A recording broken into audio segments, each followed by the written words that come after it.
नमस्कार साथियों, स्वागत है आपका हमारे चैनल पर। आज के इस वीडियो में हम बात करने वाले हैं टीजीटी पीजीटी भर्ती 2022 की अपडेट के बारे में। टीजीटी पीजीटी भर्ती को लगातार खबरों के माध्यम से लगातार सोशल मीडिया और न्यूज़पेपर्स अन्य माध्यमों से जानकारी आती ही रही है, लेकिन अभी न्यूज़पेपर में फिर से एक आर्टिकल आया है जिसमें बताया गया है कि टीजीटी परीक्षा फिर टलेगी। टीजीटी एग्ज़ाम, जैसे कि उसमें लिखा हुआ है कि टीजीटी एग्ज़ाम भी हो सकती है पोस्टपोन। सिर्फ 8 दिन बचे हुए हैं क्योंकि एडमिट कार्ड अभी तक जारी नहीं हुआ है।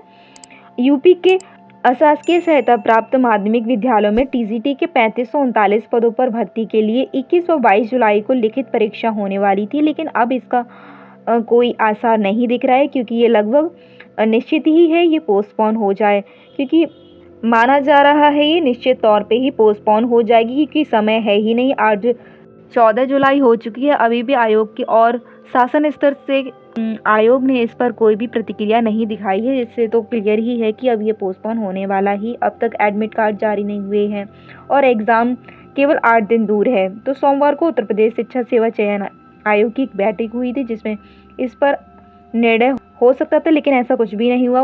उस बैठक से कोई भी सकारात्मक परिणाम नहीं दिखाई पड़ा। उसमें आयोग ने कुछ भी उस बारे में डिस्कस किया है तो डिस्क्लोज नहीं किया, तो उससे कुछ भी पता नहीं चला। वैसे भी टीजीटी का एग्ज़ाम पहले भी 2 बार पोस्टपोन हो चुका है। पीजीटी का एग्ज़ाम 3 बार पोस्टपोन किया जा चुका है। अब इसको अगस्त के लास्ट वीक में प्रस्तावित किया गया। अधिकारियों ने इस पर भी कोई अभी कंफर्म डेट नहीं दी है जिससे कि क्लियर हो जाए कि लास्ट वीक में हो ही जाएगा, क्योंकि उसके लिए भी प्रोसेस में समय लगता है और आयोग के हिसाब से देखा जाए तो कोई भी प्रोसेस हो ही नहीं रहा है, वहाँ पे कोई भी कार्यक्रम चल ही नहीं रहा है जिससे कि उनका काम है। क्योंकि भर्ती में ऐसे कोई ज़्यादा पद तो है नहीं, भर्ती को पूरा अब ऐसा भी नहीं है कि बहुत बड़ी संख्या में भर्ती है, क्योंकि अलग अलग है। तो टीजीटी की अलग भर्ती है और पीजीटी की अलग भर्ती है। ARO एग्ज़ाम देखा जाए तो कितनी बड़ी संख्या में लोगों ने अप्लाई किया, वो उनका एग्ज़ाम हो रहा है। तो इसमें तो इतने पद भी नहीं हैं। टीजीटी के लिए अगर 3539 पद थे और पीजीटी के लिए 624 पद थे। टोटल एप्लीकेशन तो सिर्फ 13 लाख प्लस हुए हैं। टीजीटी में 8,69,000 के समथिंग है, पीजीटी में 4.5 लाख के समथिंग आवेदन किए हैं। तो ये कोई बहुत बड़ी संख्या नहीं है जैसे कि एग्ज़ाम कंडक्ट कराने में उन्हें प्रॉब्लम आ रही है। अगर उन्हें कराना होता तो आसानी से इस एग्ज़ाम को कराया जा सकता था। कैंडिडेट्स का सिर्फ एक ही सवाल है आयोग से कि कब होगा ये एग्ज़ाम। लगातार एग्ज़ाम टालने से स्टूडेंट काफ़ी निराश हो रहे हैं। अभ्यर्थियों ने हाल ही में आंदोलन भी किया था और प्रशासन से सवाल भी पूछा, लेकिन अब तक कोई भी क्लियर जवाब नहीं मिला उन्होंने। तब तो उन्होंने कह दिया था कि 10-12 जुलाई तक आपको कंफर्म डेट अनाउंस कर दी जाएगी, लेकिन उन्होंने अभी जो कहा था उसको पूरा भी नहीं किया है। यूपी एजुकेशन कमीशन की क्रेडिबिलिटी भी इस बार बार पोस्टपोन होने वाले प्रोसेस से सवालों के घेरे में भी आ गई है। अगर देखा जाए तो टीजीटी भर्ती की एप्लीकेशन जुलाई 2022 में कंप्लीट हो गई थी, जिसमें कितना समय हो गया है, 3-4 साल होने को आ गए हैं, लेकिन अभी भी प्रोसेस का कुछ पता ही नहीं। एजुकेशन कमीशन के गठन के इंतज़ार में भी एग्ज़ाम डिले होती रही पहले तो, अब आयोग का गठन भी हो गया लेकिन फिर भी कुछ नहीं हुआ। फिर पीजीटी का एग्ज़ाम होने वाला था, उसको भी अभी पोस्टपोन कर दिया गया है। अब उसको लास्ट वीक में प्रस्तावित किया गया है। अब देखते हैं इसको लेके अभी क्या जल्दी ही आयोग की तरफ से नोटिस वगैरह जारी किया जाता है। तब तक के लिए हम नेक्स्ट अपडेट देखते हैं। खाली विद्यालय भवनों को संचालित होंगे आंगनवाड़ी केंद्र। आयोग का अब कहना है कि जो भी स्कूल्स खाली हो गए हैं उन स्कूलों के जो भवन हैं, मतलब जो स्कूल्स खाली हो गए उनकी जो बिल्डिंग्स हैं उनमें आंगनवाड़ी केंद्र बनाए जाएंगे। उनमें इसके लिए उनको सर्वे करने के लिए भी कहा गया है। प्रदेश के सभी जिलों में विलय मर्जर के बाद स्कूल खाली हो गए हैं, उनके भवनों के उपयोग अब आंगनवाड़ी केंद्र को चलाने के लिए किया जाएगा। बाल विकास एवं पुष्टाहार विभाग ने कहा है कि 3 से 6 साल के बच्चों की क्वालिटी प्री प्राइमरी एजुकेशन देने के लिए अच्छी फैसिलिटी चाहिए होती है, जो कि खाली विद्यालयों के माध्यम से पूरी हो सकती है। क्योंकि 10,827 खाली विद्यालयों की पहचान हो चुकी है जहां आंगनवाड़ी केंद्रों को शिफ्ट भी किया जा सकता है। जिले में एक उच्च स्तर की समिति बनाई जाएगी जिसमें सीडीओ और बीएसए, डीपीओ, बीईओ और बाल विकास परियोजना अधिकारी शामिल होंगे।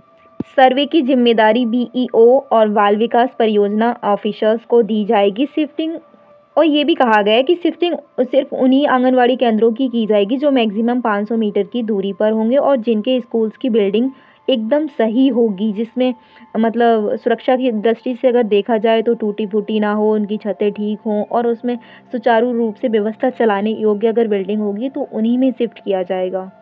जहां आंगनबाड़ी ऑलरेडी चल रहे हैं उन्हीं विद्यालयों की उन स्कूल्स के जो भी बाथरूम है या पानी या खेल क्षेत्र है उनकी फैसिलिटी भी उन्हें दी जाएगी और उनकी व्यवस्था को भी देखा जाए। जो केंद्र अच्छी स्थिति में अभी नहीं है उनको शिफ्ट नहीं किया जाएगा। एनसीईआरटी अब देखें तो एनसीईआरटी की किताबें अभी तक नहीं आई हैं। केंद्रीय विद्यालय और सीबीएसई से रिलेटेड स्कूल्स में एनसीईआरटी की पाठ्य पुस्तकों की कमी अब भी बनी हुई है क्योंकि अप्रैल में नया सेशन शुरू हो चुका है, लेकिन जुलाई के मध्य तक अभी तक उन क्लासेस की किताबें मार्केट में नहीं पहुंची हैं। क्लास 8 के स्टूडेंट सबसे ज़्यादा परेशान हैं। सिर्फ इंग्लिश की बुक ही अवेलेबल है। बाकी सब्जेक्ट्स के लिए ब्रिज कोर्स और फोटो कॉपीज़ का सहारा लेना पड़ रहा है। एनसीईआरटी ने सिलेबस में बदलाव किया है जिसकी वजह से प्रिंटिंग और डिस्ट्रीब्यूशन डिले हो रहा है। टीचर्स ऑनलाइन मटेरियल से पढ़ाई करा रहे हैं, लेकिन पेरेंट्स का कहना है कि इससे बच्चों को कॉन्फिडेंस कम हो रहा है। टीचर्स का कहना है कि अगस्त तक बुक्स आने की पॉसिबिलिटीज़ हैं। और साथ ही देखें तो अभी जो स्कूल विलय को लेकर ट्रेंड बन चुका है, मधुशाला नहीं पाठशाला दो।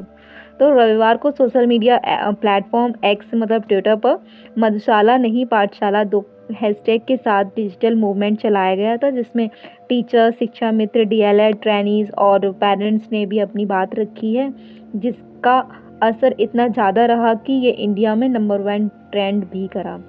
लोगों ने वीडियोस, फोटोज़ के ज़रिए अपनी तकलीफ बयान की कि रसोइयों के आंसू, बच्चों की पढ़ाई और महिलाओं की इमोशनल अपील ने भी सबका दिल छू लिया। लोगों ने स्कूल्स की संख्या घटने, टीचर्स की कमी और बेसिक सुविधाओं की अभाव पर सवाल भी उठाए हैं।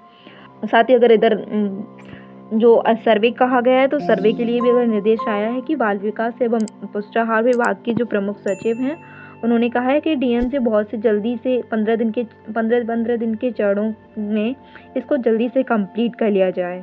अब अगर देखा जाए तो टीजीटी भर्ती के लिए सरकार कितनी स्लो काम कर रही है कि एग्ज़ाम भी नहीं करा पा रही है। अगर स्कूल विलय की प्रक्रिया को स्टार्ट किया तो देखो इतनी जल्दी उनका काम हो रहा है। स्कूल विलय 10,827 हो गए, उसमें सर्वे भी चलने लग गया है। लेकिन अगर टीजीटी भर्ती या फिर अन्य कोई भर्ती या वैकेंसी की बात की जाए तो सरकार बस काम ही करती रहती है। कोई भी काम सही तरीके से नहीं हो पाता है। बस अगर विलय की बात की जाए तो इतनी जल्दी ये प्रोसेस चल रहा है। आज की वीडियो में बस इतना ही। मिलते हैं अगली वीडियो में एक लेटेस्ट अपडेट के साथ। तब तक के लिए जय हिंद, जय भारत। वीडियो को एंड तक देखने के लिए thank you so much for watching.